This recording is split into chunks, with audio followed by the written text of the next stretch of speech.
सभी को राधे राधे। कैसे हैं आप सभी? आशा है आप सभी कुशल मंगल तथा स्वस्थ होंगे। जैसा कि आप सभी जानते हैं, श्री कृष्ण को लड्डू गोपाल के नाम से जाना जाता है।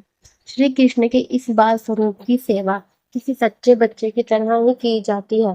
लड्डू गोपाल की प्रतिमा के एक हाथ में लड्डू है और उनका यह बाल स्वरूप बहुत ही सुंदर और अद्भुत लगता है। श्री कृष्ण के इस मनमोहक स्वरूप के पीछे एक सच्ची कहानी है।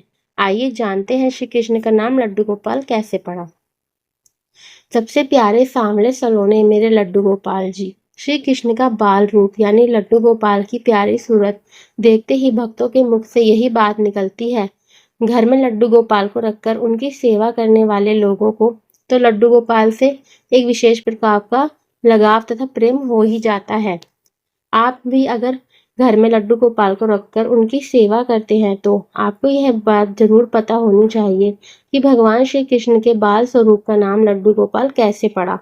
आखिर लड्डू गोपाल की प्रतिमा हाथ में लड्डू थामे हुए क्यों होती है? आइए जानते हैं श्री कृष्ण के बाल स्वरूप का नाम लड्डू गोपाल पड़ने की क्या कहानी है।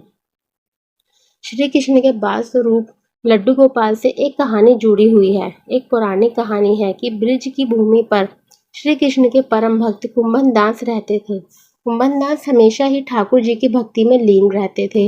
कुंभन दास का एक बेटा था रघुनंदन। रघुनंदन बहुत ही सरल और भोला था। एक दिन कुंभन दास को एक नगर में प्रभु श्री कृष्ण का कीर्तन करने का बुलावा आया। कुंभन दास पहले तो अपनी श्री कृष्ण की भक्ति को छोड़कर नहीं जाना चाहते थे, लेकिन फिर लोगों के समझाने बुझाने पर कुंभन दास मान गए और कीर्तन करने के लिए चले गए। जाते जाते कुंभन दास ने अपने बेटे रघुनंदन को जिम्मेदारी सौंपी कि वे रोजाना श्री कृष्ण को भोग लगाने के बाद ही भोजन करें। कुंभन दास के चले जाने के बाद रघुनंदन ने खाने से भरी थाली श्री कृष्ण की मूर्ति के सामने रख दी। रघुनंदन इतना भोला था कि उसे लगा कि श्री कृष्ण स्वयं अपने हाथों से खाना खाएंगे, लेकिन थाली यूं ही भरी रखी रही। यह देखकर रघुनंदन रोने लगा और रो रो कर श्री कृष्ण से खाना खाने की प्रार्थना करने लगा। यह देखकर श्री कृष्ण ने बाल स्वरूप धारण कर लिया और थाली का भोजन खत्म कर दिया। इसके बाद जब कुंभन दास घर वापस लौटा तो उन्होंने अपने बेटे से भोग लगाया हुआ प्रसाद मांगा, लेकिन रघुनंदन ने बड़े ही भोलेपन से कहा कि ठाकुर जी ने सारा भोजन खा लिया। यह सुनकर कुंभनदास को लगा कि शायद उनके बेटे रघुनंदन ने सारा भोजन खा लिया है और अब झूठ बोलकर बचना चाह रहे हैं। इसी तरह कुंभनदास जब भी कीर्तन करने जाते अपने बेटे को श्री कृष्ण को भोग लगाने के लिए कहते थे। रोजाना ही भोग का प्रसाद नहीं बचता था और पूछने पर रघुनंदन वही बात दोहरा देता था कि सारा भोजन तो श्री कृष्ण ने कर लिया है।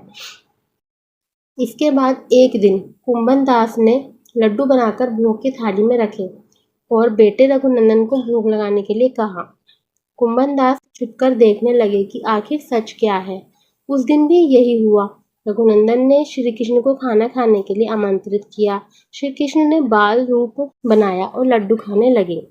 जब कुंभन दास ने स्वयं श्री कृष्ण को बाल रूप में देखा तो वे दर्शन के लिए दौड़ चले आए।